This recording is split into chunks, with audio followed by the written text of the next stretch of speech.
Des milliers de personnes ont voté pour choisir les meilleurs animés en ce moment. Donc si tu cherches des animés à regarder, t'es au bon endroit parce que là on a les 4 meilleurs qui sont sortis il y a pas si longtemps que ça. Crois-moi, tu seras pas déçu parce qu'ils sont tous incroyables. C'est parti. Avant qu'on continue, je dois vous montrer ça, un crossover de fou avec les Tortues Ninja. Si tu les regardais quand t'étais petit à la télé, ça va te ramener direct dans ton enfance. Red Shadow Legends se sont associés avec Paramount, donc on va pouvoir jouer en tant que champion légendaire. Leonardo, Donatello, Raphaël, ma prof de français. Oh, mais t'es sûr de celle-ci? Michelangelo et même appris les Shredders. Faut absolument que tu télécharges le jeu maintenant, car en te connectant 7 jours de suite, tu vas débloquer Michelangelo gratuitement. Et comme tu peux le voir dans la vidéo derrière, il est vraiment aussi fun que dans l'animé, avec un design super réaliste et travaillé. J'aurais jamais cru le revoir un jour quelque part et ça fait plaisir. Michelangelo, lui, il balance des debuffs, il provoque ses ennemis avec du trash talk et il esquive toutes leurs attaques. Tu peux aussi débloquer les autres tortues pour affronter Shredder, l'ennemi numéro 1, et en plus en réunissant les 6 tortues, tu vas avoir une récompense de fou. C'est ce que j'aime sur ce jeu, il y a toujours un truc à faire, donc quand je m'ennuie, je l'allume et à chaque fois je prends une claque visuelle par rapport aux graphismes qui sont incroyables. Si t'as jamais testé le jeu, il faut absolument que tu cliques sur mon lien en description ou scanne mon QR code. Tu vas obtenir 2 champions légendaires et 2 épiques gratuitement. En épique, t'as Taguar qui va être débloqué immédiatement et Fane est disponible après avoir atteint le niveau 15. Tu peux aussi choisir un seul champion légendaire parmi 6 codes que je vais te donner. Ça se passe par mon lien ou mon QR code. Tu vas avoir Green Warden Ruark avec le code Triuger, Alice the Wanderer avec le code Get Alice, tu as Narak avec le code Desert Queen, Sun Wukong avec le code Monkey King, Tolin avec le code Demon Slayer et Ultimate Death Knight avec le code Hut King. Moi je te conseille le code Monkey King parce que Sun Wukong il est super fort en early game. Alors prends tes bonus et rejoins-moi là-bas. J'espère te voir dans mon clan que j'ai créé pour pouvoir enchaîner les boss de clan. Et pour ça utilise mon lien en description Red Shadow Legends ou scanne mon QR code. C'est important et ça aide beaucoup. Cet animé est juste fou.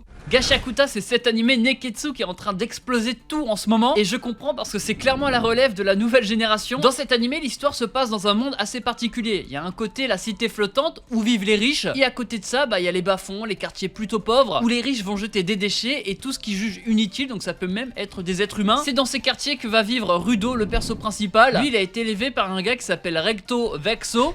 Bon, je suis pas sûr de la fin. Et Rudo, lui, son passe-temps, c'est de fouiller des déchets et réparer tout ce que tout le monde jette. Sauf qu'un jour, en rentrant chez lui, il va être choqué parce qu'il va trouver Recto assassiné. Sauf qu'il n'y a pas que lui, il y a aussi l'assassin. Le problème, c'est que quand les flics arrivent, ils vont trouver Rudo seul car l'assassin s'est barré. Et le problème, c'est que vu que Rudo est pauvre, personne va le croire. Et il va être jugé pour le meurtre de son propre père adoptif. Il va être jugé à l'exil, donc il va être envoyé dans le pit. Ça va être l'abîme des ordures, une sorte de déchetterie à monde ouvert. Sauf que dedans, il y a des monstres qui sont créés par les déchets humains, mais pas que, parce qu'il y a aussi des criminels, fils de criminels qui sont nés là-bas, et certains ont des pouvoirs assez particuliers. Rudo, il veut se venger et prouver son innocence. Mais d'abord, il faut survivre parce que vous allez voir que c'est pas si facile que ça de survivre dans le pit. Après 25 minutes, il y a quand même le Nashor qui spawn. Pour ceux qui ont la ref, heureusement pour Rudo, il va pas être seul, il y a des gens qui sont appelés les cleaners, ils sont là pour combattre les bêtes d'ordures, mais aussi de protéger le pit. C'est là vraiment que l'histoire commence. Au fil des épisodes, on apprend le pouvoir de Rudo parce qu'il a bien sûr un pouvoir assez particulier. N'oubliez pas, c'est un Neketsu, donc il y a forcément de l'action. Ce pouvoir, il va apprendre à le maîtriser et à le développer au cours des épisodes, et vous allez voir qu'il est quand même vachement original. C'est pas la seule chose d'original, l'univers l'est aussi. Un univers très sombre et très mature, ça nous parle de choses vraiment très dures. Là on n'est pas sur un animé qui est 100% joyeux. Le côté sombre il est très bien retranscrit par l'animation, c'est fait par Bones, on les connaît, ils sont très forts. En bref, fermez les Rudo, allez sur ADN et Crunchyroll et regardez-le. On peut le dire, cette blague était pas mal. L'animé touche pour genre action, drame, fantasy, mystère, Neketsu et pour thème assassinat, discrimination et vengeance. Et s'il est là, c'est pas pour rien, c'est les gens qui l'ont choisi. D'ailleurs toi, mets-moi en commentaire quels sont tes animés préférés qui sont sortis récemment, genre en 2025 à peu près. N'oublie pas aussi le petit like qui fait plaisir et qui aide beaucoup. Ton objectif c'est les 3000 likes. Et si on les atteint, je refais One Punch Man avec une meilleure animation, tu sais le mec.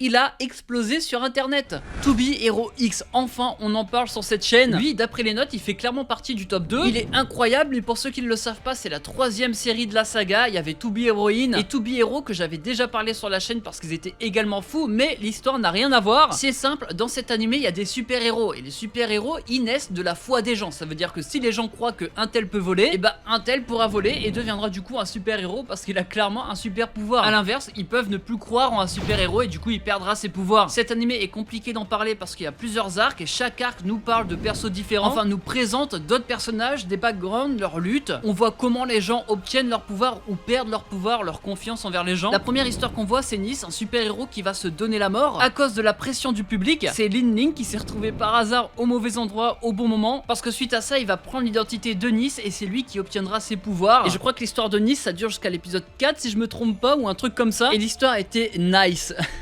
Ouais, bah tu me la coupes celle-ci, on est d'accord, hein. Qu'on soit clair, il y a de la 3D, j'aime pas du tout ça, et pourtant il passe plutôt crème dans celui-là. C'est du très haut niveau d'animation, et il y a pas que de la 3D, il y a aussi de la 2D, c'est un mélange des deux. Il y a plein de styles d'animation, c'est extrêmement bien fait, et c'est pas pour rien qu'il y a plusieurs studios derrière. C'est un animé chinois, mais il y a de la VF, donc là t'as aucune excuse. Il y a pas mal d'histoires, donc si tu t'ennuies sur une, t'attends un peu, il y en aura une autre, donc c'est sûr que tu vas kiffer des moments. Surtout que le concept de base, on parle quand même de la confiance du public qui peut être jugée et mesurée, ce qui donne clairement un côté psychologique à l'histoire, en plus d'une critique de la société, en plus de l'action. En plus, tous les 2 ans, il y a un tournoi qui regroupe tous les plus grands super-héros. Il y en a un qui deviendra le rang 1, celui qu'on appellera X. Il y a un vrai enjeu, et tous les moyens vont être bons pour devenir X. En bref, si tout le monde dit que c'est incroyable, à mon avis, c'est qu'il y a une raison. Il faut absolument que tu ailles sur Crunchyroll pour regarder To Be Hero X. Il touche pour genre action, comédie, drame, slice of life, et pour thème super-héros et super-pouvoir. C'est rare que tout le monde soit d'accord sur le même animé.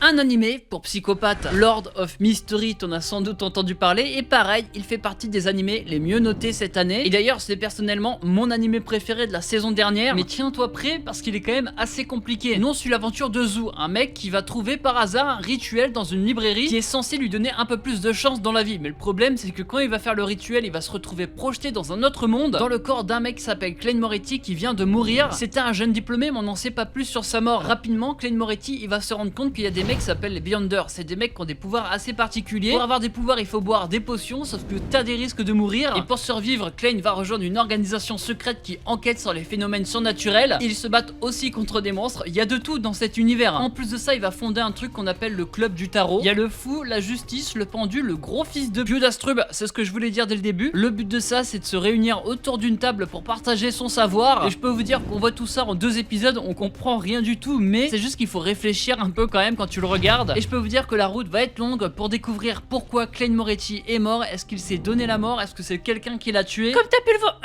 Comme t'as pu le voir, l'univers est très riche et très complet. Au début, faut quand même s'accrocher parce que tout s'enchaîne et littéralement, tu passes à côté de plein d'informations. Et j'avoue que moi, j'ai un peu forcé le truc uniquement parce que j'ai jamais vu un animé aussi beau de toute ma vie. Et qu'en plus de ça, un univers riche et cohérent comme ça, c'est très rare. Ça mélange steampunk, horreur psychologique. Il y a beaucoup de mystères qui vont être créés au cours des épisodes. Et petit à petit, tu vas découvrir leurs réponses ou non avec le perso principal. Incroyable également. Et là, c'est pas que des simples combats, c'est un peu comme Jojo où c'est très réfléchi. Je te conseille vraiment de regarder Lord of Mystery, mais ne t'arrête pas sur les 2 premiers épisodes. Il est sur Crunchyroll, il y a également de la VF. Et quand tu vas le terminer et que tu vas voir le plot twist de fin, tu vas te dire absolu de cinéma et tu vas revenir dans la vidéo et me dire en commentaire la note. Il touche pour genre action, aventure, fantasy, horreur, épouvante, mature, mystère psychologique, surnaturel et thriller. Et pour thème alchimie, dieu, déesse, détective, fantôme, magie, j'ai pas envie de terminer. Il y a tellement de thèmes, j'ai jamais vu ça. C'est devenu Ben Thème. Référence au dessin animé. Personne n'en parle, mais il est incroyable.